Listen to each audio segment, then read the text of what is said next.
Greetings, my programs and film fandom, wherever you may be and however you may be watching. Thank you so much for giving us a little bit of your time.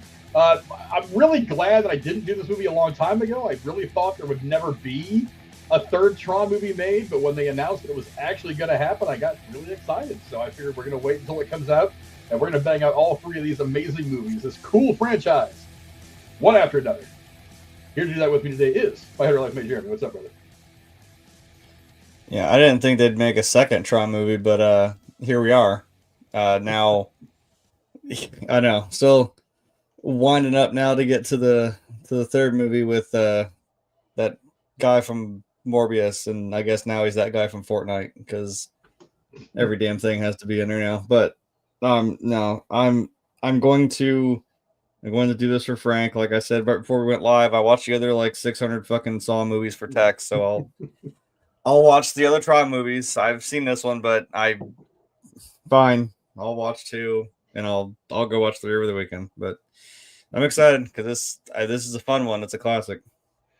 Yeah, I think movie fans everywhere watch this movie and they're kind of in awe. This is really one of those movies that has kind of stood the test of time for a lot of reasons. Visual storytelling, obviously the acting is great, but we'll get into all that very soon. We are obviously here to talk about Tron, the 1982 American science fiction action adventure film written and directed by Steven Lisberger from a story by Lisberger and Bonnie MacBird. The film stars Jeff Bridges as Kevin Flynn, a computer programmer and video game developer who is transported inside the software world of a mainframe computer where he interacts with programs in his attempt to escape. It also stars Bruce Boxleitner, David Warner, Cindy Morgan, and Barnard Hughes. Tron was one of cinema's earliest films to use extensive computer-generated imagery. Tron was released on July 9th, 1982. The film was considered a moderate success at the box office and received positive reviews from critics who praised its groundbreaking visuals and acting, but criticized its storyline as being incoherent. Tron received nominations for Best Costume Design and Best Sound at the 55th Academy Awards. It was, however, disqualified from the Best Visual Effects category because at the time the Academy felt that using computer animation was cheating. They have since rethought that position. Tron was released on July 9th, 1982 in 1,091 theaters, which is actually pretty low, grossing $4 million on its opening weekend. It went on to gross $33 million in North America for a worldwide gross of approximately $50 million, which was Disney's highest grossing live action film for 5 years. Despite the gross and merchandise sales, it was seen as a financial disappointment. The studio wrote off part of its $17 million budget. On Rotten Tomatoes, the film holds a 65% rating based on reviews of 115 critics. The consensus review reads, quote, though perhaps not as strong dramatically as it is technologically, Tron is an original and visually stunning piece of science fiction that represents a landmark work in the history of computer animation. So I would still say it's kind of mixed reviews, but I mean, at the end of the day, I think most people watch the movie and appreciate it for what it is. Jeremy, give me your quick thoughts on Tron. Yeah, I think this is kind of one of those um, Blade Runner situations that we've kind of talked about before, where it's like at the time it came out, it was like no one really got it or understood it, and then over time it was like you look back at it, you're like, holy crap, this is actually genius. This is really cool. Um, I mean, even looking back, I mean, obviously I wasn't around for this. It's like it's funny to watch it now. You would think something that's this cool and this innovative, and like I said, it's just I think it's just, I mean, because I'm just a freaking nerd for how you make movies, and I'm like, this is such a cool like idea that like this is how you made this world look with these visuals, and I mean, is the story a little just like I don't know, what's the phrase the and then this happened and then this happened? I'm like a little bit, but I mean, again, it's a cool idea. This is like pre something like the Matrix. Like you can kind of compare it to that. It's this cool thing about going into this video game world. This is obviously even well before my favorite movie, Ready Player One, like going into a game world. Um, so kind of ahead of its time, and I'm glad it has gotten the appreciation that I feel like it did deserve. So I also just realized just now, I'm like, oh, that's funny. I think Frank thinks he's funny that he's gonna set up this one to do on Tuesday, and he's gonna make me do the damn sequel on Thursday. I just realized like, oh, I have to do that one and have to run that. I'm like, God damn it. That's fine. This was yours in your era. Technically, Legacy's in my era because I was in like high school when it came out. Whatever. It's fine. I'll be nice. It's Jeff Bridges. Yeah, So yeah, well, like I said, it stands the Jeff test Bridges, of time. man. Yeah, this isn't really. I mean, it is an '80s movie, I guess, by definition, and by It's release very date. 80s. Yeah. But it's also one of those movies. You bring up Blade Runner, Mm-hmm. Contact. It's one of those movies that it came out and it was kind of there was part of it was groundbreaking, but people didn't really watch it the right way. They didn't see it right. It wasn't until after you've watched the movie a couple times, maybe you've gotten a little older, because even I was relatively young. I was 6 years old when this movie came out. It was way before I had all the gray in the beard, but or a beard for that matter. I'm getting there. but yeah, you'll see it. but I remember watching it when I was a kid and not understanding what the movie really represented, what it was really about. Some of the underlying themes, some of the more subtle storylines. I just saw this guy throwing the cool glowing frisbee around. And I was like, that's pretty dope. And that's kind of all I watched. It wasn't until I became an adult and I became a little more aware of the world that I would see the other little themes that were in it. And I was like, oh shit, I'm watching this movie differently now. It's like I'm seeing this movie again for the first time. But yeah, it really is. I mean, just not just technologically, it is great story. It is great acting. Bruce, I mean, I know we give a lot of credit to Bridges because he's had such a long, illustrious career. But Bruce Boxleitner also a big, long television career. I remember watching him in Scarecrow and Mrs. King back in the day. There's a deep cut '80s TV reference for all you kids out there. but yeah, I mean, just everything about this movie was fantastic. And is it? I mean, yeah. The criticism I just read that the story is a little disconjointed, yeah, but I mean, I'm not gonna lie, that was really kind of par for the course for a lot of '80s movies. It's like it was because it was when we were getting into a little bit more style and a little less substance. And there were certainly movies in the '80s that had a lot of substance, but it's like there were some that were like, we're gonna blow you away with the glowing suits and the flying glowing frisbees. It's cool as shit though. And the story and the plot's gonna have enough to keep you interested, but here's what we're here for is for all the cool glowing effects. And but still, I mean, I think everything in this movie works very well. Let's get into the. I mean, nobody really knows anything about the director. I'll pull up Dumont because why did I do that? I'll pull up Dumont because I don't really have a picture of the director because who's ever seen him. Steven Lisberger hasn't done a whole lot in by way of big names. What did you think of his work, at least for this film, if not for his career overall? Forgot I still gotta do homework here. I mean, just speaking from this film, jeez, I can't talk today. Yeah, like I said, there's this cool like kernel of an idea of this movie that like again I'm doing it 40 plus years removed, right? And I'm sitting there like I mean, God, it's 82, right? Was Terminator like the same? Or was that 84? Terminator, I want to say, was 84. I think that was 84. I'm like, damn, so this is even before that. I'm sitting here thinking, like, this is Skynet. We're not. This is, like, you can watch this now, and I'm like, oh my God, this is AI. Like, we've been talking about this shit, like, for 40 fucking years, guys. We've been trying to warn about this whole thing. Like, yeah, it even has, even going back even 20 some years before this movie with, like, HAL 9000. Or like, you have this computer that's like way too smart for its own good. That even kind of the master control program rather like becomes kind of self-aware. Like, yeah, I've become like 9,000 times smarter than before. And he's like, when he just casually drops like, oh yeah, I'm going to take over the Pentagon. And the guy's like, excuse me? Yeah, like threatening him. Like, we're a couple of weeks away from the 41st anniversary of the release of Terminator. Yeah. It came out October 26, 1984. 84. Okay, I thought so. So yeah, this even just about predates Terminator. Excuse me. So yeah, like I said, I think it's a cool idea. It's even again, I wasn't there in 82, but it's this thing about you have this crazy technology with these computers and things that you can do with them.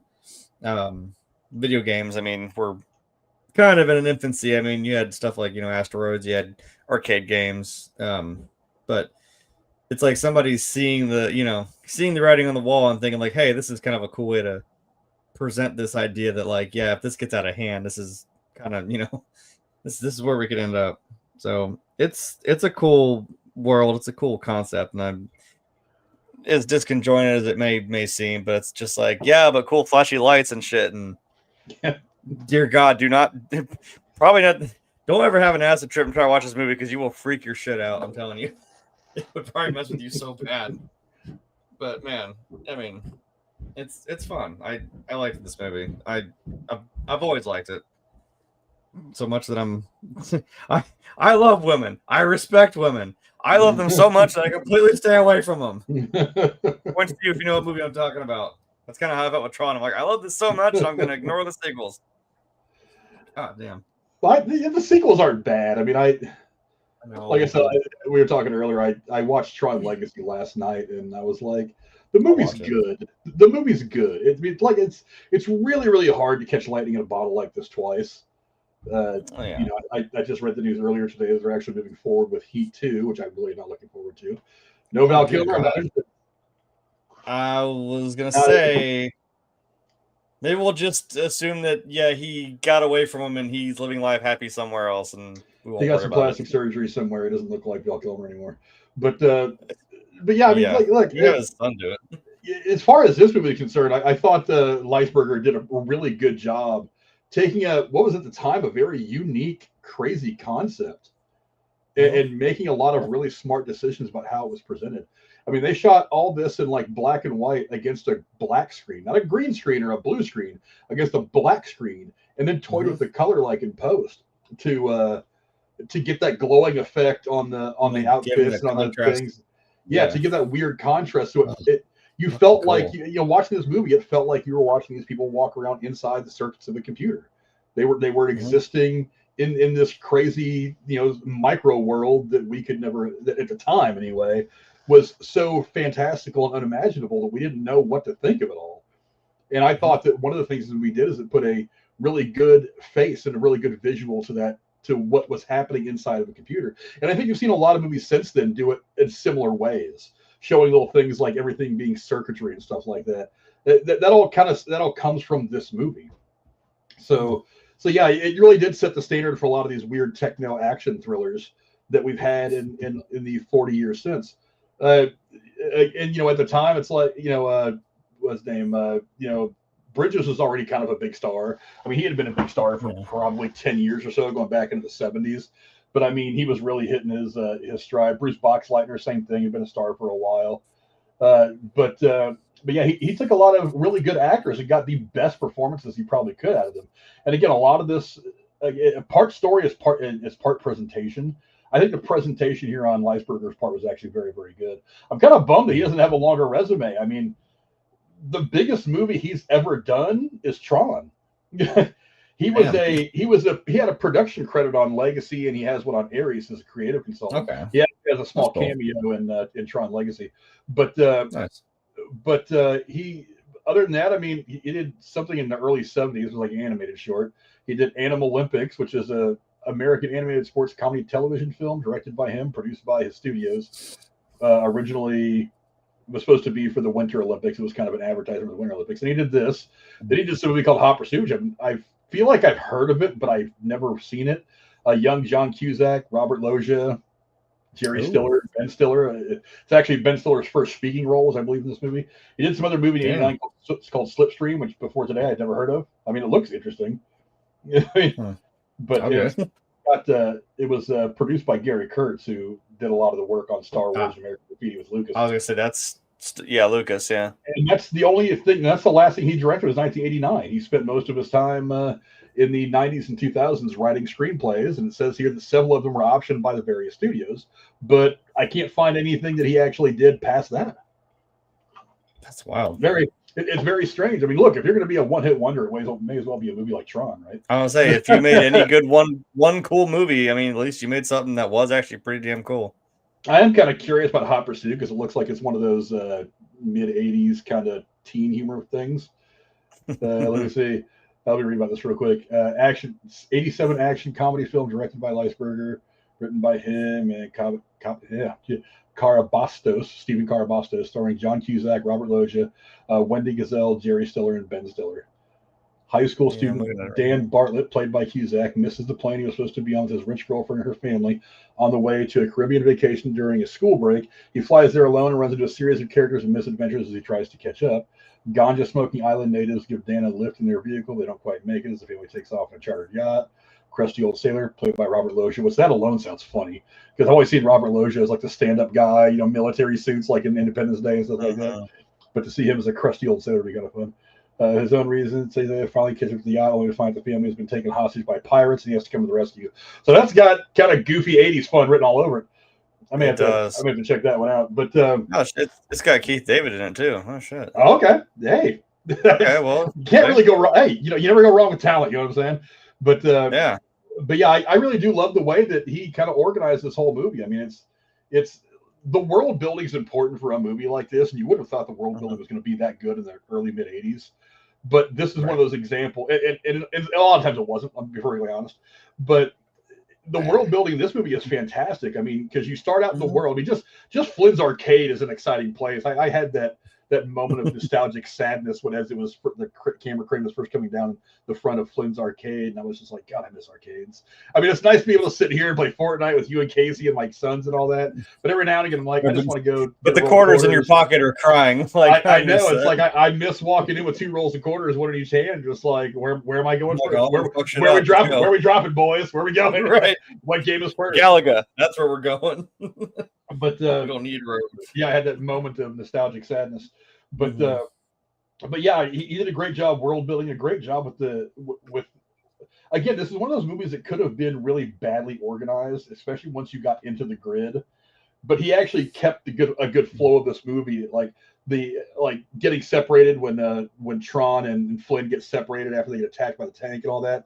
That's one of those places where movies can go a little wrong when you're trying to tell a story from the good guys from 2 different perspectives and get a little confusing sometimes. He did a good job at like bringing those guys back, having them go on their own little mini journey, but bringing them back together as they're on that little glider thing.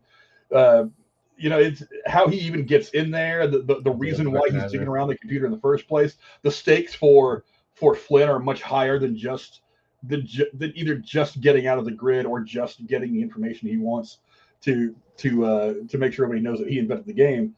It's just there's a lot happening that he keeps very good control over in the story. So yeah, I thought he did a fantastic job, and I am kind of bummed that he didn't do more. I mean, he's still alive. He's 74, which is relatively young, and apparently he's still writing. So I mean, hey, and obviously like I said, he's a producer on both Tron Legacy and Tron Ares. So he's still involved. He's still around giving his thoughts, which is good. And maybe that's one of the reasons why Tron Legacy ended up being I think a very appropriate sequel, was because he was there to say, hey, maybe we should do this, maybe we should do that, because he's the guy that was there from the very beginning. So maybe that's one of the reasons that one of the things that helped keep that movie from going off the rails, because that movie could have been terrible 120 years after the original, only bringing back Bruce Boxleitner for a few scenes, important scenes, but a few, and then you had to have Bridges. Without Bridges, you couldn't have the movie at all. But I thought that having a guy like that around who's been around from the beginning is really important. But let's see. Let's talk now about the cat. What's that? You said he's 74 right now? According to Wikipedia, he's 74. Damn, he wasn't much older than me when he made this movie. That's kind of crazy. So take it with a grain of salt because it's Wikipedia, but Well, I figure I'm thinking anything right at somebody's birthday. But I would hope you get that right. Yeah, Wikipedia will never cease to amaze me with some of the things that are wrong. But let's move on to the cast now. I mean, obviously, there's one name that stands out a lot, but you have to admit there is some pretty good performances in this all around, and another really decent villain. What did you think of the cast of the film, and who stood out to you the most?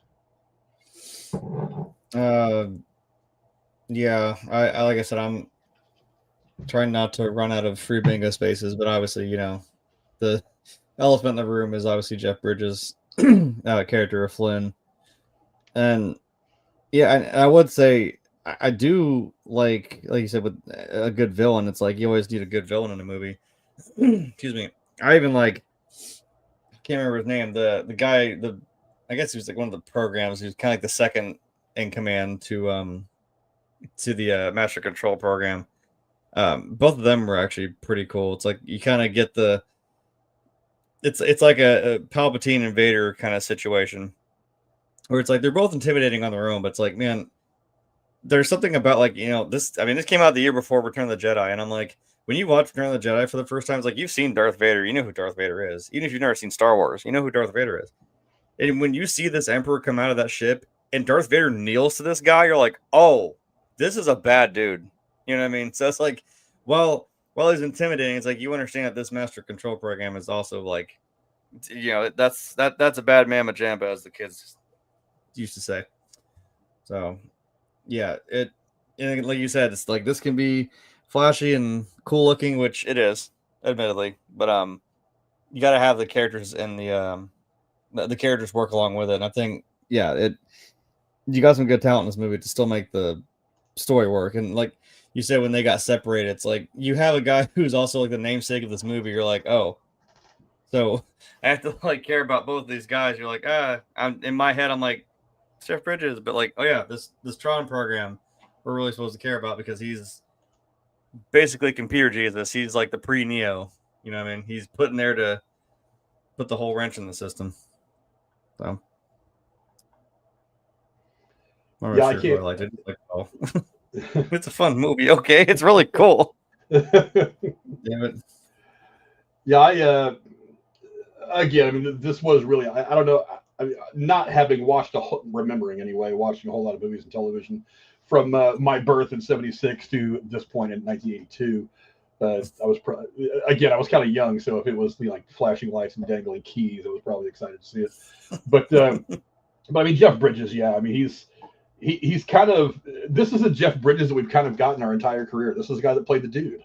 I was thinking about it last night. It's really alluded to in Tron Legacy. He says there's a few lines that he says where I kind of hear him saying as the dude, but the reality is, I mean, Jeff Bridges is obviously the one that carries this, but I cannot mention Dillinger, the role played by David Warner in this.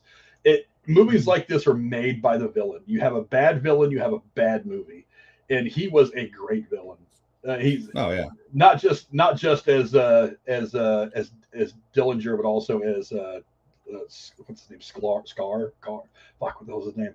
But whatever his name is, Sark. I don't know why I couldn't remember that name. I was like, he was also the voice. He was also the voice of the Master Control program, so he was talking to himself at various points in the movie, which is funny.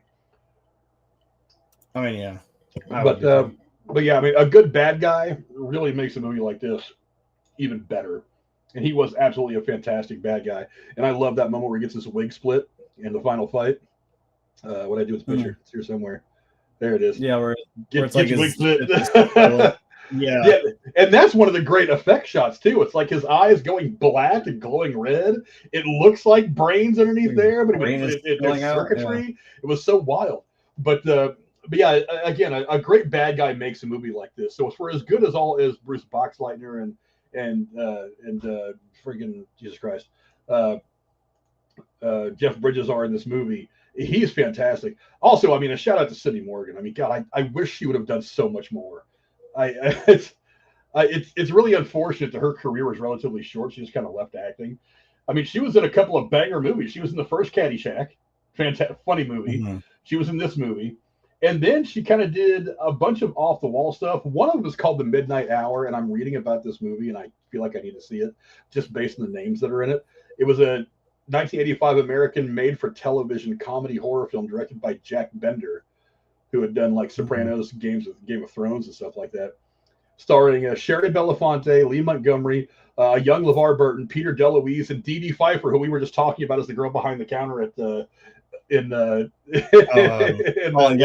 Falling Down. The plot focuses on a small New England town that becomes overrun with zombies, witches, vampires, and all of the demons of hell after a group of teenagers unlock a centuries-old curse on Halloween. And I'm like, nice. If it's a comedy horror, sure. It also says this film marks Macaulay Culkin's first screen role as an uncredited trick-or-treater. Yeah. So there you go. Kevin! Yeah, she's got one of the roles as, I guess, a teenage girl in this. Oh, Kirkwood Smith is in it too. Holy shit! Oh, Dick Van Patten, Wolfman Jack. Right. I may have to look this one up now. I'm even more excited about it now. I'll have to hit the old justwatch.com to see where that's at. Oh, but yeah, I mean she's someone who at least some of the movies of my youth. I mean, like I said, Caddyshack, one of the great comedies of all time. I did actually just recently watch one of the episodes. She was in 2 episodes of Chips, 2 different ones. I actually just recently stumbled across one of the episodes because it's one of my comfort shows that I watched for a while. But yeah, picture. What's that? Because my mom was asking who was the guy in the green shirt. Is this here we go. Oh yeah, no. You know who that is. Yeah, that's Flynn. That's that's him. That's Jeff Bridges. That's Jeff Bridges. That's a super young Jeff Bridges right there. And that it's like it reminds me, especially like I don't know if I got a picture of it or not when he was like celebrating. He's got a very Swayze, Patrick Swayze kind of look to him. I like it. He does. He obviously does, and he even now a little bit. But it's like even back then he had that kind of because if you ever seen pictures or clips of him like doing the stuff in the 70s when he was a teenager, it's like he has that same kind of like youthful vibe in this movie that he had in the earlier stuff that he sometimes I don't know if he does it if it's intentional or not, that he sometimes kind of manages to tap into these days. It's kind of like when you watch him as the dude. It's like there's a little bit of that to him when you're watching Big Lebowski, which is another movie that we need to get to at some point. You know what, I'm gonna ruin it. I'm pretty sure it's in the trivia, but I was like, I know who the best character was. It's Pac-Man. There's a little bit of trivia about that. I know. I love that nod. Obviously, Pac-Man's the best. That's like one of the best cameos. That's like one of the best cameos ever in movie history is Pac-Man. But but overall, I mean, it's a great cast all around. I can't knock any of them. I mean, and also shout out to Barnard Hughes, who himself already was kind of a legend. Oh yeah, I remember Barnard Hughes as being grandpa in Lost Boys because I'm partial to that movie because it was filmed in my hometown. But yeah, I mean he is also great in it as well. But yeah, it's just nobody in the cast does wrong here. You know what I mean? I think they're all really good. Yeah. Except for this guy in the spinning death, which I never understood. There's something about the striking like eyes and some of that shit. And so again, like I don't know if you have a picture of the master control program like at the end where I'm like, God, just the eyeballs in it are just really unsettling. I don't have them at the end. I got this picture. That's what I mean. It's close enough. It's just some MODOK type shit. It's just really creepy looking. But again, you got with these two, I'm like, man, you got these two really cool, bad guys that a little cartoony, but I mean, it works. I mean, I wouldn't have it any other way. It makes this movie. Yeah, let's talk about the plot now. Again, we're fighting computers. Again, a very unique kind of plot. But I don't know. What do you think of the plot of the film? Did it work for you, or is there something you changed?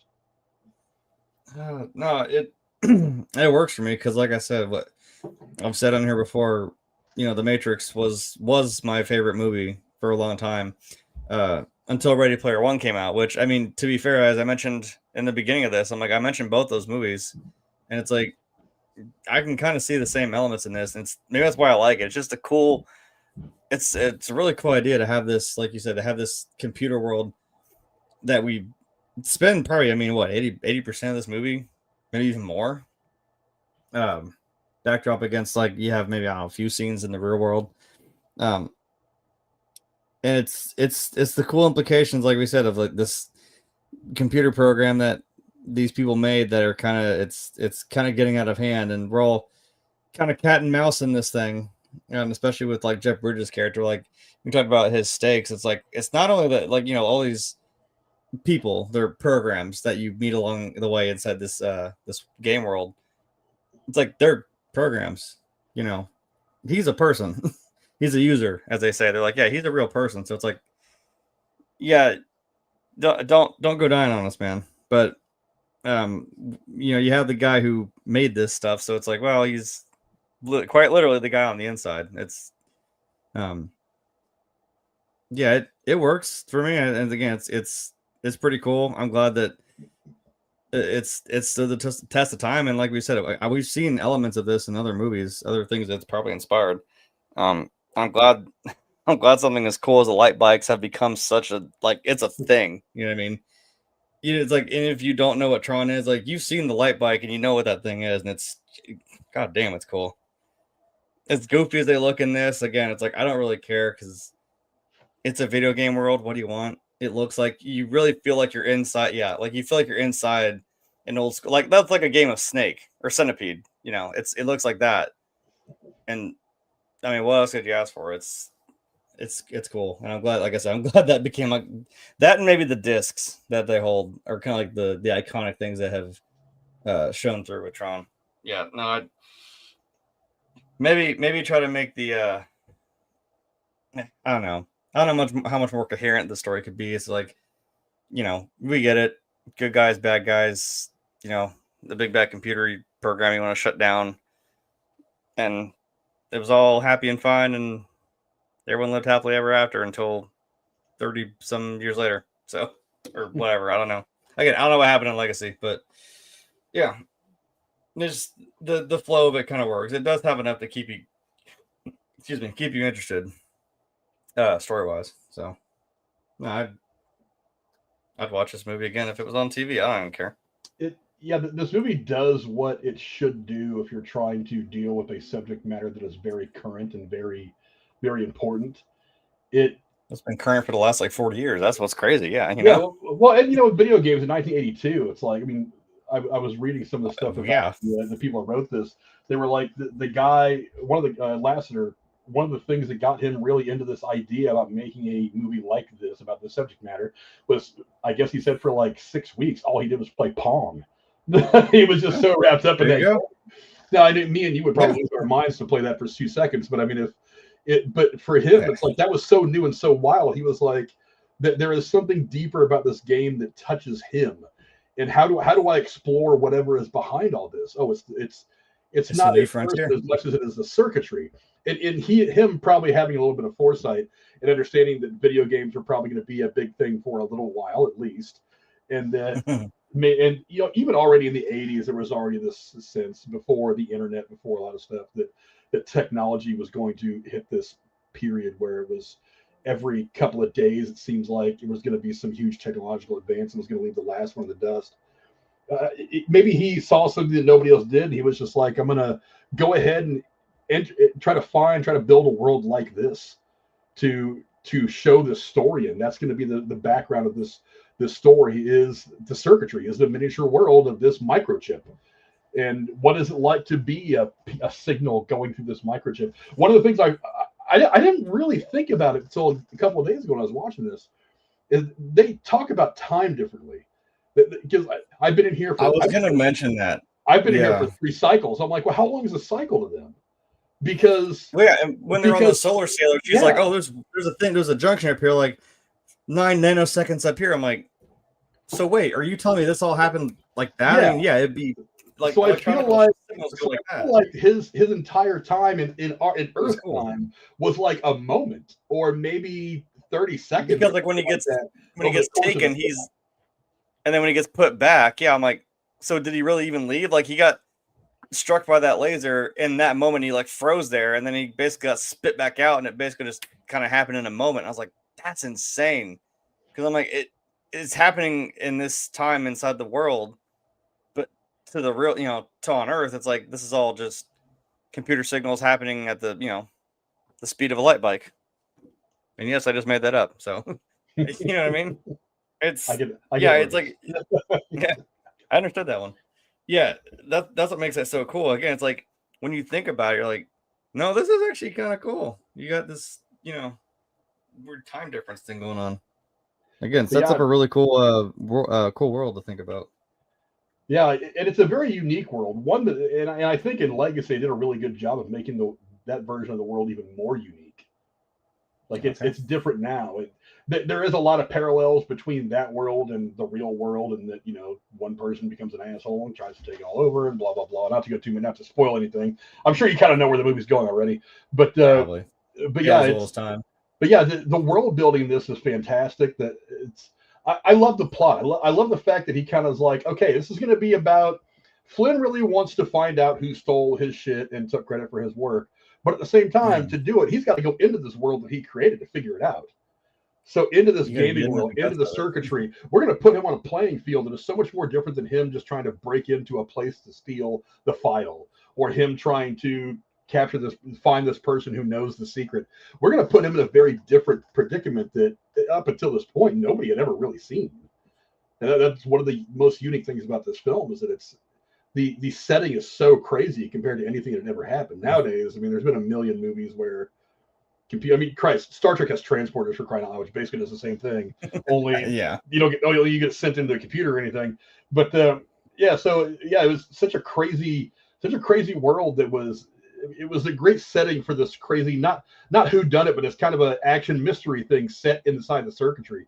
Very cool, very interesting, very unique. And one of the things, and honestly, even since then, there's not really been, other than maybe Tron Legacy and the upcoming Tron Ares, that has ever really tried to revisit this kind of setting. I mean, there's been movies that have done stuff like that, but never anything that has beamed you, that I can think of anyway, that beams you straight into the world of the computer and makes you do stuff. I mean, maybe Jumanji, the ones with the rock. I guess you get sucked into the video game or something like that, but whatever. The original Mario Brothers. Yeah. I don't know. But we're You not going to mean give that the one one from the credit. 90s, or you mean well, probably the one from the 90s, really. I mean, I tried yeah, to, well, I tried to say that we did anything good or anything at all because it was awful, but you know. it did something, that's for sure. I don't know what it did, but it did a thing. Yeah, they it had, you know, Dennis Hopper and the Koopas. It was a thing. sure. But yeah, sure, why not? Whatever. But not my Eddie Valiant. Come on, I love Who Framed Roger Rabbit. I didn't say he don't was see bad. you as I'm saying the Mario. movie was bad. His performance was good. A terrible movie. Let's just say that. Well, But, and he hated it, like, famously, but still. True. All right. But I mean, when you're chasing a paycheck, you want to stay relevant. You're just like, okay, whatever. And This is a popular like popular thing, so I'll do it.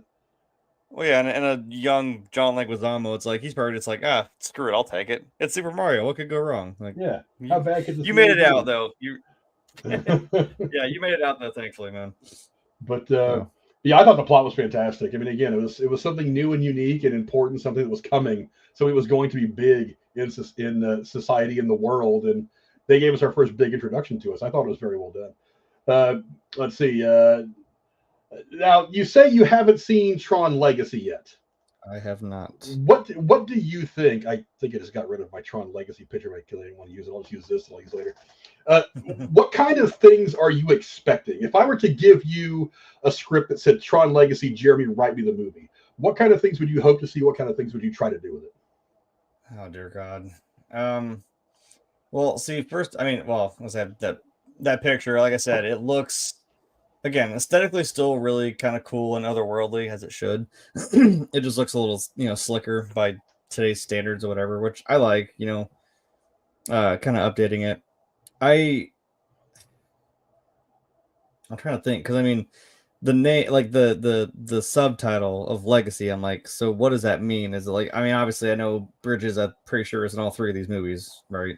So it's got to have something to do with him. Now, where you leave off on this, where it's like, yeah, the thing got done, the disc got its program put on it, and he yeeted it straight into the machine and got rid of the master control program. But it's like, I feel like that's not, that's never the end of it. And again, with like computer programs, I'm thinking of like, the sequel to The Matrix, where it's like, oh, now you think Agent Smith got, blown up and destroyed by Neo in the last movie. But it's like, but that moment did something that like unhooked him from that system. And now he's running rampant and free. So it's like, there's something else that I'm sure, again, tales old as time. I'm sure there's something with this computer world and this program that's going to get, again, go bigger. It's a sequel, so go bigger. Maybe it's got further reaching implications, maybe into the real world. Because I'm seeing some of the stuff from Ares where I'm like, wait, am I seeing the like recognizers and that shit like flying into like this big New York, LA, whatever city? So I don't know. Maybe there's gonna be some I almost made a stupid pun there. I was like, maybe there's some Jeff Bridge gapping between Tron and the real world. And that's what I sold to the execs. Jeff Bridge gapping. I don't know. Maybe just, like I said, making it bigger and like, bigger stakes and implications to what this could mean for, I don't know, the real world. Because you're talking about 82 to what was this, like 2010 when the sequel came out? Yeah, I believe so. Yeah, and like you said, technology has, even in this time, just gone absolutely insane, and it's gone even more insane since then. So there's a lot of interesting things you can go to now that we're more interconnected than we were back in 82. So yeah, I don't know. I wouldn't know what to make a sequel out of, but I'm just saying, just go bigger. Like I said, make it as if that wasn't enough implication. Like I said, when I love that, I love that the computer and the God damn it, the smarmy business fucker who's even like, he seemed, the boss who's like, Dillinger. Yeah, who even kind of brings his hammer down on some of the people, but it's like this computer program even like threw him like, hey, so what if I like just took over, the Pentagon? And it's like, excuse me, sir, you're doing what now? Getting out of his control. I was gonna say that's a cool. I like that desk. That's cool because I was thinking, I'm like, don't we kind of have something like that now? Like this, you could probably make a computer screen and functional. I actually, in kind of an aside, I actually watched a video a while back about how to make a smart mirror. You know what these are? I've seen smart mirrors where like they do like workout stuff, and I'm like, it's basically like a giant smartphone screen where you just something like that. Yeah, there's a video. I'll have to find it and send it to you. I haven't watched it in a while, but I think I have it saved on YouTube somewhere. Where a guy actually gets like a touchscreen monitor, sets it up behind a mirror, and set it up for his wife. So when she gets up in the morning, it's already got like news stories in one corner and the weather in another corner, and you're getting ready. It can play her music and all that. So, and if she wants to like skip the track while she's doing her hair, she can reach over and touch the beer and it skips it. It is essentially like a giant iPad. But yeah, it was. Now I'm not particularly savvy when it comes to some electronics, but just watching it, I was like, I feel like I could do that if I wanted to spend the money on doing it. But yeah, that's basically what those are. As I've actually seen tables that are like that. I've seen some people that have tables that they. I was gonna say, I think that's a thing. Like big tables, and they'll use it like they'll put like one graphic on there for like when they're playing Dungeons and Dragons, and then I was gonna say, like, don't they have them for D&D where you can lay out like maps and then they'll have, so then they can change the graphic if they want to switch to playing poker with some friends. The graphic will come up like a poker table, so it'll look like a poker table. And it's just a glass top, TV table, which is pretty wild. So yeah, I'm willing to, so stuff like that exists, and those touchscreen keyboards and stuff, they've existed forever. Nowadays they use these things called membrane switches. They're I don't know if you ever used like a fryer at McDonald's or something like that, some of the kind of newer ones. It's like that's what they have. Instead of having, they have like a button underneath the flat surface, so that way all you have to do is touch it, and it's kind of like it's kind of like your iPhone screen. It senses the touch, so it registers it instead of you having to actually depress some physical thing that contacts something else that actuates the thing. Yeah, they're pretty wild. I've seen them. I would like to have a desk like that myself. It's pretty fucking tight. Be a cool office to have. Yeah, I mean, I struggle to say what I would do with the film because I've already seen it a couple times. Again, I watched it last night actually just to watch it, just to get ahead of things.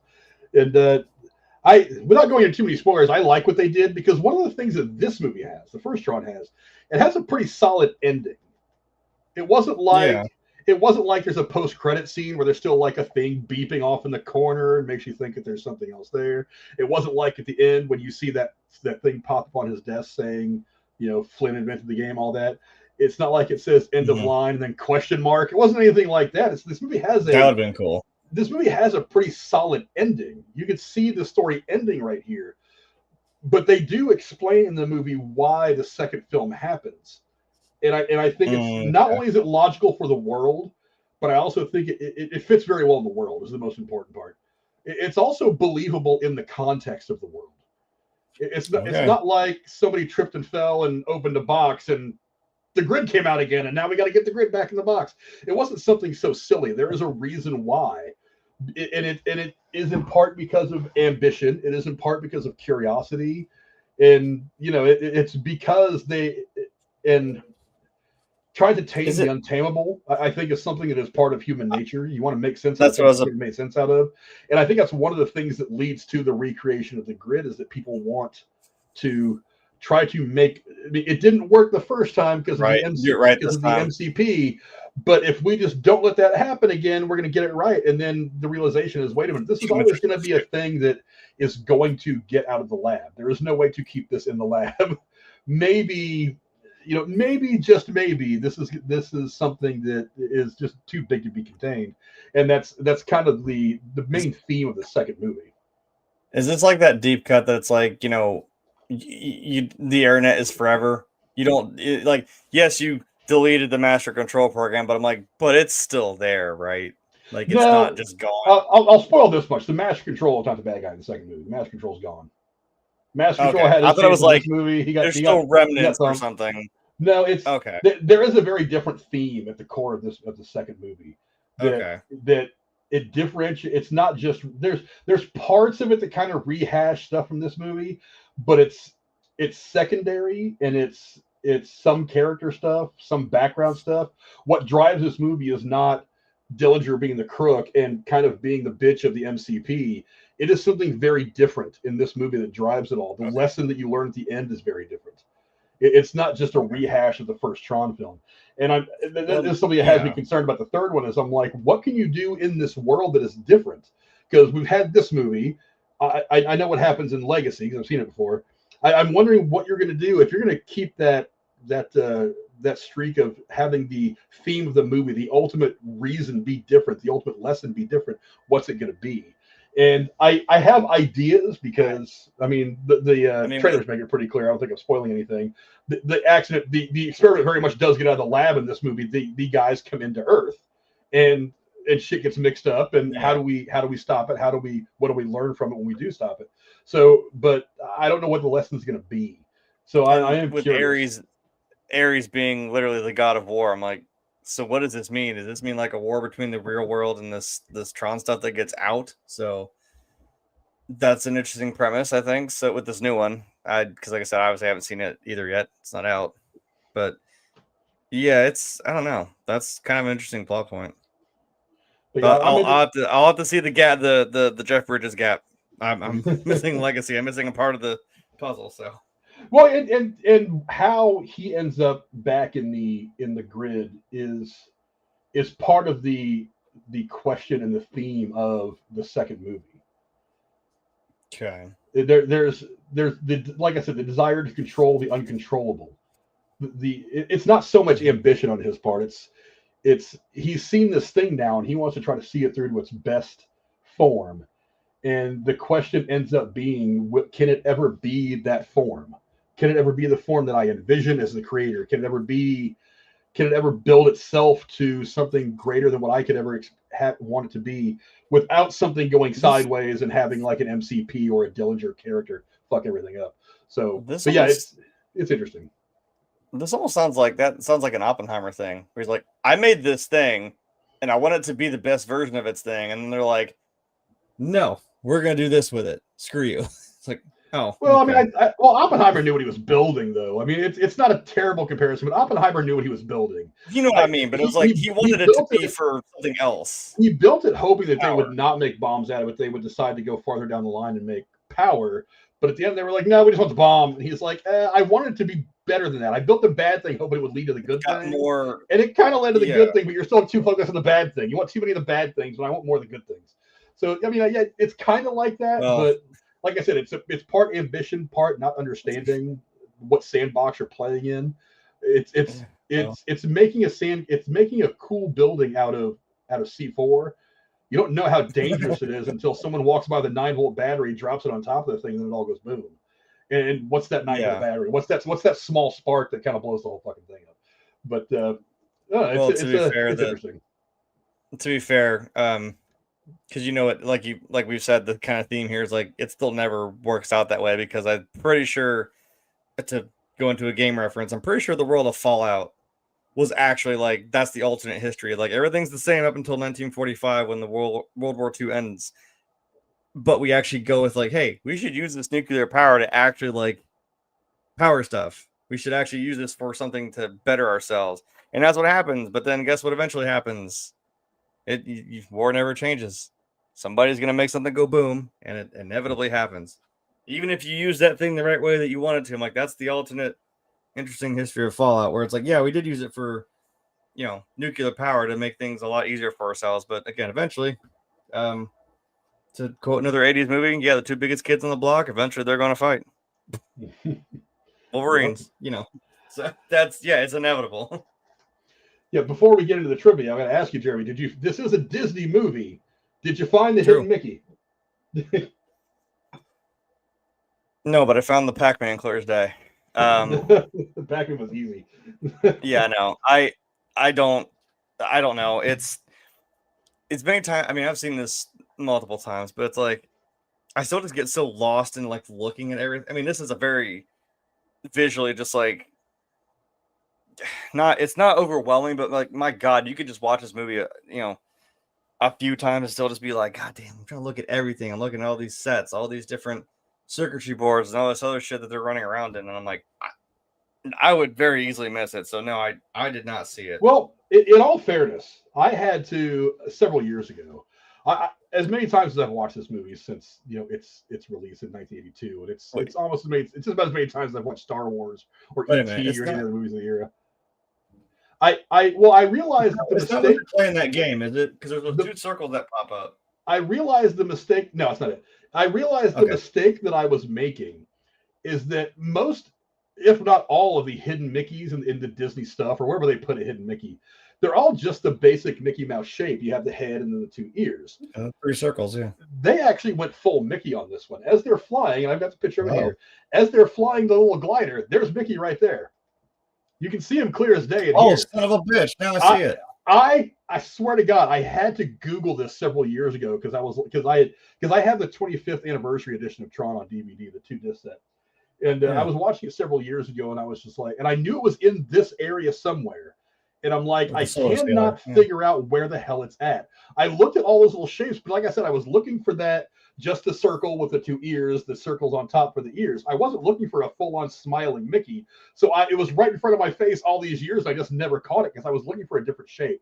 They actually went full-on Mickey with the ears, the nose, and the smile. You can see his mouth. This movie is so visually rich. You'd never, God damn, you'd never notice it. Yeah. Also, if you keep the other for a hot second, again, it's no surprise that I'm a fucking nerd. I was like, I think they even call that thing a solar sailor. I was like, that's very scary, which now it's funny that Disney actually owns Star Wars, but lol. And this is still when Lucas had it though. In episode 2, there is a ship called the Solar Sailor. Looks damn near identical to that thing that Count Dooku flies in episode 2, Attack of the Clones. It's very, very similar, but again, it's kind of funny that it all came full circle. That now technically Disney owns Star Wars now as well. Much to my chagrin, but whatever. I just think that's kind of funny it looks very, very similar to that ship there. But yeah, no, I was actually tilting my head to the side. I'm like, I don't see. Oh, I see his nose. I see his mouth there on the bottom of the screen. His 2 ears up there on the top right. That's God. You'd never. Oh, you got me on that one, Disney. God damn. Let me. I've got a picture of the Solar Sailor that you're talking about right here. Let me put it in here so we can make a couple of comparisons. Oh, okay, good. Let's see. So if you can find Attack of the Clones, it's. So there's this one, I believe, is the one you're talking about. Yes. Yeah. You see what I mean? I'm like, I don't know if that's a nod or if that's. Yeah. So that's very, very, very similar, and that's the first thing I thought because I'm like, again, I'm a nerd for Star Wars, and I was like, I see it. It's kind of a cool parallel. Yes, definitely interesting comparison right there. Oh yeah. But yes, there's the hidden Mickey for all of those who, like me, for 30 years have been watching this movie, trying to figure out exactly where the hell they hid Mickey in the scene. There he is, right there in front of everybody. Yeah. And as soon as I realized where it was, I felt stupid. I was like, "You kidding me?" All the times I've watched this movie, it was staring me right in the damn face, and I just didn't catch it. You're never expecting that. That's cool. Whatever. But let's go ahead and get into. I'm gonna hide a Mickey in my room somewhere. Screw you. You're never gonna find it. So what you gotta do is you gotta take the "I assure you we're open" sign, and you gotta have like maybe the O in "I assure you." Just put a couple little circles around top of it, like really faint. That's what you gotta do. Yeah, But the first thing we're going to talk about is the game cabinet, as you see right there on your screen. While the film was considered a commercial failure, the arcade video games based on it proved to be a tremendous hit and actually outgrossed the film. Well, that's a lot of quarters. So yeah, dude, I swear to God, whenever my parents said we have to go do laundry, I got really excited because we used to go to this laundromat on 41st Avenue in Capitola, California, and they had the Tron game there, and I was just like, I need to roll quarters. I would pull $10 out of my little thing that I kept my money stashed in my room. I would grab $10, and I'm like, I'd drop it right in there, $10 in quarters, and the whole time I'm there doing laundry, I'm just like pressing buttons with the joystick, going to work. Oh yeah. I had the early levels figured out because what I would do to beat the computer in the light cycle, I would just do a big question mark. I'd go up and I'd make it hard right and go up and then a hard left, and then I just kind of box him in, because when you would pull the trigger on the joystick, it would make your light cycle go faster, but if you let off the trigger, it would go slower. So what I do is I just do that quick little question mark shape, and it would trap him in a little box, and I would just let off the trigger. And if I had to, I had like this half of the screen just to make a quick turn, just to still kind of get over. And he would just like circle into a box and eventually crash into his own wall. I had that one beat. And then there was like another level where you had to shoot the MCU. It's like Tron is like floating up little by little, and that little knob on the left, you had to like use that to turn his gun and then shoot the trigger. And you would use the joystick to move him around. And then you had to like destroy so much of the MCP to pass the level or something like that. I forget what it was. But once I got past like the third or fourth game, it would start to get really, really hard and start to run out of quarters. Right. And I'm like, damn it, one of the days I'm gonna figure this shit out. And I wonder, can you even find one of those anymore? I was gonna say, I'm like, it's like if I had money, I would do it. There's a couple arcade cabinets I would just love to have in my possession. They're sure not hard to find, but they're expensive is the problem. They are. There's like somebody told me about it, that there's like not like a convention, but there's like a thing where people sell arcade cabinets of all kinds of sorts, and that's how a lot of people find them. People that open arcades, or they're in the trade, so to speak. Like, it was like a big show for them all, and I'm like, where you can buy and sell. I would love to go see that. There's a website I found called Land of Oz. Let me share this with you guys really quick. Called Land of Oz. Well, and given that picture, I'm also pretty sure that's a dedicated cabinet, so that also makes it more expensive. Yeah, you're seeing it right there, folks. $5,600 for that cabinet. Yeah. Well, new, right? So it looks like the picture I just showed, actually. I think it is, yeah. Can be back ordered. Yeah. Like I said, that's definitely a dedicated cabinet too. So it's not just like you know, that's the difference with some of them. It's like it's just the guts of a game are just put into a cabinet, and it's just you put the graphics on it. Like that is specifically for Tron, which again, that's what makes it more expensive, because it's meant to be for that game. So that also doesn't help. And again, that actually looks a lot like the original graphics right there. Because that was really cool. That was the MCP you had to shoot at. I remember that visual now. But I don't know. If I had $400-600 burned a hole in my pocket, can't say I wouldn't. Can't say I would, but I can't say I wouldn't. I know. Like I said, there's a couple of cabinets that I would love to have. That'd be one of them. Goodness. Dude, you can find cabinets pretty easily, but and like some of them for the less known ones, though. Yeah, I mean, some of them it's like the old, because I used to love, there was this pizza place I used to go to all the time when I was a kid. It was they had the tabletop Pac-Man game where it was like the table, the flat surface, and you could sit there, and you could sit your like drink on it or your slice of pizza, the fucking round table pizza that I used to go to in California all the time, and I would just sit there and I would with my pizza over here, my drink over here, and right underneath the table is where the controls were. And you could sit there and play 2-player, and the screen would just rotate around if it was the other person's turn. But it's like, it's like you can get some of these for like $300-400, which is not bad. The problem with a lot of these things is that if they break, getting them repaired is almost impossible, because a lot of these parts are just, some of them are really hard to, they don't make them anymore. So they start to get really rare. So that's why you end up getting these ones that are like, yeah, we're gonna put like an emulator in there and put a flat screen TV in there instead of the big tube, and it's gonna be a lot lighter than the old school cabinets, but it's not gonna be the same. You know, it's gonna be a reproduction, not the original. And part of me is like, whatever, as long as I have the experience of standing there and pressing the buttons like still playing it. The other part of me is like, there is an inauthenticity to it that I'm aware of.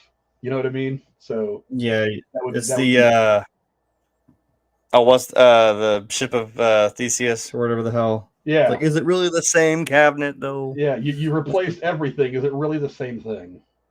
Is it the same ship? No, it's not. Yeah, that happened with Marilyn Monroe's house. I don't know if you ever read about that. The house that Marilyn Monroe died in was bought by somebody after she died, and whoever ended up buying the house wanted to just demolish the house and rebuild on that land. And people were freaking out. They were like, no, this was Marilyn Monroe's house. This is the house that she died in. And he was just like, dude, this house has been gutted and remodeled so many times. There's no way this is still the same house that she lived in when she died. And he even like went with, because like people had gone to court trying to stop him from tearing down the house. And he was just like, look, the room she died in has been gutted and remodeled. All these other rooms have been torn down and remodeled and refigured and all that. He's like, this is nowhere near the house that it was back in 1960, whatever. So there's nothing historical here to save, and I don't know how it turned out, but I mean, whatever. I get this. Again, speaking back to Fallout, it's like the puppies perk. It's not the goddamn same. If dog meat dies, you can go back to Vault 101 and get one of its offspring and get the dog back. I'm like, but it's not the same dog. It's not the same. Let's see. Next little piece of trivia. Let's see. Oh, look at that. The state-of-the-art computer used for the film's key special effects had only 2 megabytes of memory and 330 megabytes of storage. By comparison, the old 3-inch floppy disk that I used to use in high school before USB drives became the thing held something like 4 times that.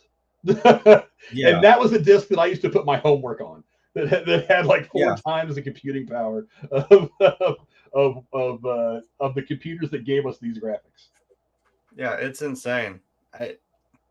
I'm playing a game right now. I mean, it's from 2006, but like, it's like, oh yeah, saving. Because the graphics still the same, and it says it saves your game to your like 8 megabit like memory card. I'm like, oh my god, 8 megabits, Jesus Christ! And I have on my PS4, I had like a 2 terabyte hard drive because games are massive now. I have a 3 terabyte hard drive on my PlayStation. Yeah, it's like you kind of have to at this point. And I was like, I remember when I had a little bitty 8 megabit like memory card. I actually had 2 though because I was a baller. I played a lot of games. So I had 16. Dude, I had 2 of them.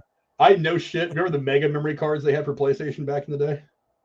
Yes. The ones that were like, they were thicker, but they were a little bit thicker, but they ended up carrying like 10 memory cards. I found mine the other day. Or when we were moving. Oh yeah. Still have it, son. Still have it. I would love to find a Gen 1 PlayStation. I go in there to see what I got. I know I've got like Hot Shots Golf, NASCAR, I was gonna say NFL Blitz, all these fucking games. I know I do. Oh my god, I know some places they sell about every console of gaming you can think of. I mean, you could easily find a PS1 for not a whole lot. Oh, that'd be cool. I'd love to see what was on that. Let's go to the laser bay. Where's the picture I wanted to use for this? I refigured my pictures a second ago, and I lost where the one was. What did I do with the picture of him getting zapped by the? There it is, right there. Okay. Let's see. The Encom laser bay was actually a real place. It's actually the target bay for the 20-beam Shiva solid-state laser facility at the Lawrence Livermore National Laboratory. It was used for nuclear fusion research in the late 70s and early 80s and was capable of delivering up to 28 trillion watts of power onto a single target. God damn. That's terrifying. And Flynn got zapped by it. Yeah, he did. He got dematerialized right there. Trillion. Dude, think about that. 28 trillion watts of power onto a single target. Yeah. That's, 1.21 gigawatts is insane, Dr. Brown. But just shoot that at the old DeLorean. I'm sure that'll get. I think you would have had no problem if your DeLorean had that kind of power. Yeah. I'm trying to find a good picture for this next one because it's funny. So I want Yeah, something it also that will takes help. place in California. You could have easily figured that out, Doc. Goddamn. True. But I don't have a good picture of him. We'll go with this. Jeff Bridges apparently produced too much of a bulge in the crotch area in his computer outfit, so he was forced to wear a dance belt to conceal it. Damn. Hey, when you got it, you got it. What can you say? There's worse problems to have as a guy, I guess. Somewhere Burt Ward is crying right now. That's why That's why he has that look on his face right there. That whole thing is binding him down. He's like, that's why his suit. That's why his suit turned red. He was so mad. Yeah, right. Damn it! The balls are killing me. I gotta carry the weight of this movie and that. Goddamn. Let's see. Due to the what have I not used yet? I'll do the grid bug because I haven't used that picture yet. Let's see. Due to the poor return at the box office following this film and its predecessor, The Black Hole, in 1979, which I still say is one of the best things Disney's ever done, Disney Studios did not make another live-action subject film for a decade. It was 1993 when they started going back to the live-action stuff. Huh. But when you're killing it with stuff like Little Mermaid, Lion King, it's like, Lion King. If it ain't broke, don't Aladdin. fix it, you know what I mean? Aladdin, because the late 80s and early 90s, they were killing it with the animated stuff. So I was like, that Disney Renaissance from the late 80s to the early 90s, yeah, they were on it. Yeah, you don't want to get too far away from what works, so I kind of get it, but I'm glad they finally got back into the live action stuff. Oh yeah. Let's see. During I haven't used the red helicopter yet. I'll use that one for this one. Cool. During the NCOM exterior shooting where the giant door was, there had been a radioactive spillage near the shoot. Cindy Morgan even stepped in a contaminated area and had to have her shoes decontaminated. Oh shit! Well, that's not what you want. What did he say? Man, that's a big door. Yeah, no shit. There's a reason for that. I think they shot that, as I recall. It's been a while since I've watched the making of this, but I think they shot that on an exterior spot of Lawrence Livermore as well. And I don't know if you're familiar with that area. They do a ton of research in that area. That's where they stealth technology and all kinds of shit was kind of birthed in that area. All the different chemicals and radiation and tech stuff they use there. I mean, that whole area. I mean, it's top secret. It's essentially a military base. You can't get anywhere near that place without clearance, especially after 9/11. But yeah, that's a pretty wild area. The Lawrence Livermore Laboratories. It's pretty wild. Let's see. Again, what could have been? Oh boy. Let's see. I need to find a good picture of Dillinger. I'll deal with the one where he gets his wig split. Peter O'Toole was actually approached to play the role of Dillinger and Sark, but after reading the script, he became very interested in playing Tron. Huh. Okay. I don't know. I could see him as Sark and Dillinger. He's got a little because what's his name? Friggin' Warner was British, so I mean the British guy could have done it, but I don't know if I could have seen him playing Tron. That would have been. No. I don't know if he was quite. I like the youthful vigor of the at that point 20-something Jeff Bridges, as opposed to O'Toole, who at the time was probably in his late 30s, somewhere around there. And I wouldn't have bought him as being a video game designer either, even for the early 80s. Yeah. Nah. But let's see. Another thing that could have been, Debbie Harry was actually among one of the actresses who were screen tested for the role of Laura or Yori. I could see Debbie Harry doing it. Yeah. I could have seen Debbie Harry doing it. I mean, I'm kind of glad that it ended up what it did, the way we got it, because Cindy Morgan was really good. I wouldn't want to see anybody in this cast not be in the film because they were all so good. Right. But I could see Debbie Harry in there. She's got a lot of that same presence that that we end up getting in the movie. But let's see. I'll probably go back to this one since it makes sense for this. Let's see. The laser that dereses Flynn was named Shiva in honor of the Hindu goddess of creation and destruction. I was gonna say, well, yeah, that's an interesting duality of creation and destruction, given not only what happens in this movie, but also kind of what happens in the next movie, and really just kind of what the Tron story is all about, is creating this new world, and how one seeks to actively alter the other at various points in its existence. Huh. So yeah, it is interesting. Okay. And I didn't even realize when I was watching this the other day, it's the first time I ever heard them call it Shiva. I mean, obviously it's been in there forever, but it was the first time that I remember hearing them actually say it in the movie. Right. But let's see. Now regarded, and I'll go to what's the one I wanted to go to for this? Tell you what, I'll go to this one because it's the terrible special effects shot. Although now regarded as a special effects milestone, in truth, only about 20 minutes of this film consist of its highly influential animation techniques. Huh. But you know what, though? 20 minutes was a lot for 1982. I mean, for a movie that's like an hour and a half long, yeah, that's true.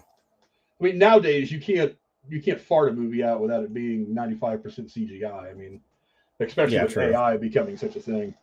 But you know, the movie was trying to tell you. Yeah. That's what this movie's trying to tell you, damn it. They saw it coming, damn it. They saw it coming. Let's see. Dr. Nick chiming in. We'll get to him real quick. He said, love the game on Intellivision. Yeah. Oh, wow. Yeah, way back. He said Tron. That is. We know what game you were talking about. Oh, yeah. What's up, Nick? Shout out Dr. Nick. I was watching them last night. I actually went to bed like 10 minutes after their show started last night because I had to be up early. But I listened to the rest of it today. So shout out Dr. Nick and go check out Alex the Garbage Man. But one final piece of trivia, and I've got a couple of pictures to show you guys for this one. The building featured as Flynn's is in reality the historic Hull building at the northwest corner of Washington Boulevard and Waseca Avenue in Culver City, California.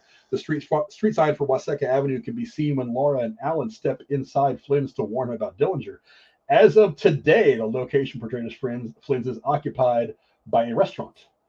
And actually, I have. We'll take this down real quick. What am I on? We'll take this down real quick, and I will show you what it looks like as of last year. Let me pull this up real quick. There it is right there. You can see that is the building that was Flynn's. This is as of June of last year. So it's now in Akasha, which I think is like a Korean-American fusion place, as I've read about it online. But that is the building in Culver City, California, as of last year. Yeah, that's it. I used to watch this guy on YouTube all the time called Adam the Woo. I don't know if you ever watched him or not. I haven't watched him so much lately because now all he does is vlogs about him going to one of the Disney parks, and there's only so many of those I can watch before I want to slam my head at the door. But one of the reasons why I started watching his channel is because he would go around to do like location vlogs, locations of this like movie, movies that and movie, stuff. whatever. And it's really interesting to see some of these buildings as they stand today, some of the buildings that are not there anymore. Different places like he did a whole video about Pee-wee's Big Adventure, different places they filmed that movie. Obviously he went to the Alamo, he went to where those dinosaur statues are and stuff like that. But yeah, this is in Culver City, California. You can go see it. One of the things I realized last night as I was watching Tron Legacy is at the end of the movie when his kid comes out, gets on his motorcycle, and he rides essentially to the right side of the building right there. It is not the same neighborhood. It looks like it's in a really downtrodden urban neighborhood, but it doesn't look like it's in the middle of Culver City, California. But yeah, it is still there today. You can go see it. It is a very cool thing to go see, a little bit piece of movie history. But we're going to go ahead and start to wrap things up there. I'll start to get your final thoughts on the original Tron from 1982, Jay. Well, yeah, it's a definite must watch. Like I said, it's very visually striking. It'll make your eye holes happy because like it's just I'm serious. It's mind blowing, man. It's like I love just cool stuff like that. Like I mean, I've seen stuff that, like, you wonder how they do some of these effects. I mean, even in 82, but I've seen stuff from like 30s and 40s where I'm like, how in the hell, who even thinks of that? Like, it's wild to me. And it's just what always interests me, not just watching movies, but like how the stuff was done. And yeah, this is a cool movie. I guess I still was trying to think. I'm like, is it a video game movie? I guess it kind of is. Arcade movie? I don't know. I would say yes, but I think it counts. Different angle. I mean, it wasn't like Tron was an existing video game for a long time, and they were like, "Hey, you know what? We should make a movie out of this." So I don't know if that counts, but whatever. Well, to be fair, I mean, Mario came out in what, 85, and that was like 93 when they made the movie, so Yeah. not like it was that long. So, and you shouldn't have done that either, but that's a different story. That's a different podcast. I hope to God we do that movie one day because that'll be funny. Maybe, I don't know. Depends on if I want to subject myself to it again. now that the second animated Super Mario movie has been announced, I mean, maybe we could go back on it. Watch the one from 93, watch the new one, and then watch the sequel when it comes out in like 2032, whenever it decides to come out. That would oddly become one of those movies that gets like 2,000 views. It's severe, way outdoes most of our videos for some reason. It probably was. No, I'm not unwilling to try it, but I'm not looking forward to it either. You know what I mean? I unironically own that movie, so I'll say it. Actually, both. I own both Super Mario movies, but anyway, you back to Tron. Yeah, it's a cool idea. It's a cool concept of this, kind of alternate video game world or computer world that takes place. And yeah, it's a must watch. You can watch it now and still for the first time you're kind of like, they were trying to tell us about the AI like 40 years ago. They've been telling us about this Skynet thing for a long time, they warned us, damn it. They warned us. I know. It's inevitable, but it's a fun watch, man. Like it still just blows me away, even now. So I'll watch the damn sequel. I think you're going to enjoy it. I think you'll enjoy it for what it is. It's a solid sequel to this movie, and it's got some. It modernizes it enough for your younger heart. I think it'll stick to you a little bit. I'm not going to make any promises for Ares. I just don't know yet. I mean, I know. Like I've heard good things about Jared Leto's performance, but I've heard mixed reviews of the movie itself. But I'm really, this is one of the ones where I'm just going to wait because I want to see it myself. Because we're talking about a big time difference between this movie and Tron Ares. Even with Tron Legacy in there, it's been a while since Legacy came out. So I'm wondering if maybe it's just that. Yeah, I'm wondering if maybe it's just that there's so much time between the movies that like you're talking about like 15, 16, 17-year-olds who were still in diapers when the last movie came out, trying to watch a movie. I was in high school when it came out, so I don't. That is the third part of a trilogy. I just I don't know. We'll see. But like I said, it's for me. This is one of the classic films ever. It's got its holes like every movie does. It wasn't the best '80s movie made, but at the same time, there's so much about this movie to love. It is groundbreaking, not just for the visuals, but for the unique brand of storytelling that it does. It took something that at the time was very new, this computer stuff, this technology, and it put it in the forefront and made it a character in the movie. It made the techno stuff a character in the movie, which was very unique at the time. It's probably the first one that's ever really done it like that. So it's on Disney Plus. You can go watch it. It's on I don't know whether streaming services it's on, but it's one of those movies that you can find if you're still into physical media. You can find it on DVD for relatively cheap in a lot of places. So go try to find it somewhere. You can probably find a dual pack of Tron and Tron Legacy, I'm sure. At this point. I'm sure you can. I've seen them out, but I mean, like I said, if you've got Disney Plus, and some people still do, you can always go watch it on Disney. That's where I watched it. Even though, like I said, I have the 25th anniversary edition on DVD. I didn't feel like digging through my boxes of DVDs to find it. I just went and watched it on Disney Plus. But yeah, go check it out on Disney Plus. I think it's well worth the watch. Again, it's an old movie. It's dated in spots, but once you really get into it, it's still a very relevant movie.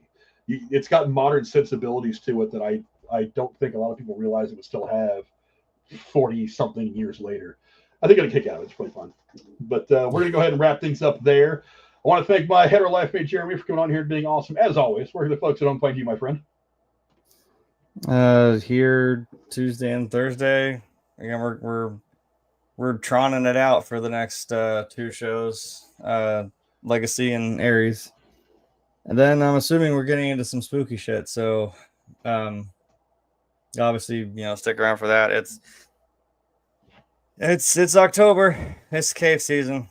It's spooky season. So I'm steadily declining in my ripe old age of, pushing 33. So, I'm also, into scaring people. It's picking up, and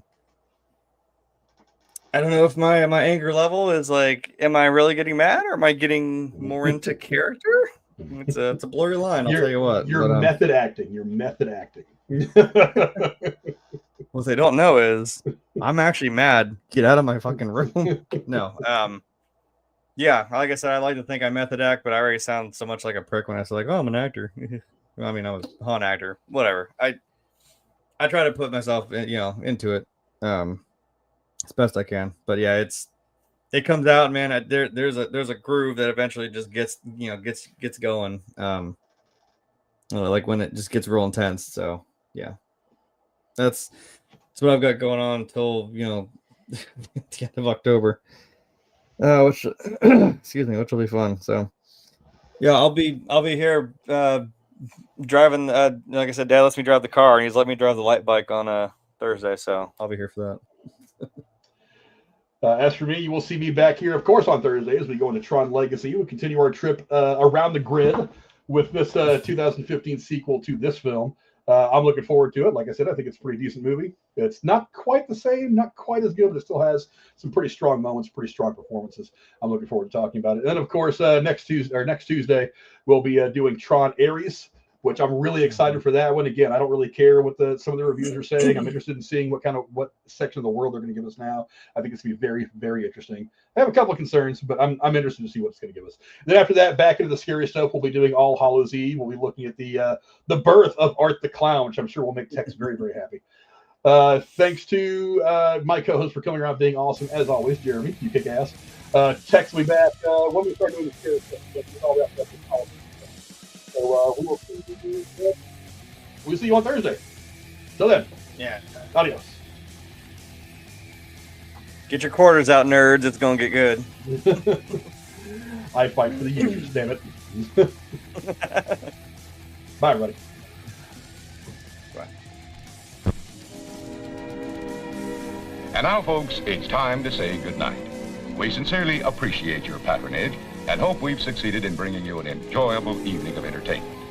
Please drive home carefully and come back again soon. Good night.